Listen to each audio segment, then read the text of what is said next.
think it might have been Ruth Reichel who said this. I know she quoted it. I don't know if it's her line, but I once saw this line saying, I don't like writing, but I love having written. Writing is very funny because if you're doing it right, you're always going to be better on the next project, right? And, when I was a kid, I used to hear interviews with like film directors I really admired. And a lot of times they'd say like, I can't watch my movies. I don't watch my own movies. And I was like, what are you talking? Like, some of these movies were like Best Picture winners, iconic. Like I think I had no intention of writing about chefs when I was growing up. I stumbled into this life, absolutely stumbled into it. And, I love it.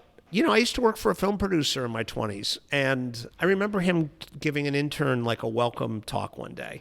And he was saying, as you watch movies, just be aware of what you like and don't worry about why, and don't worry about if anyone else likes it. Just worry about if you like it.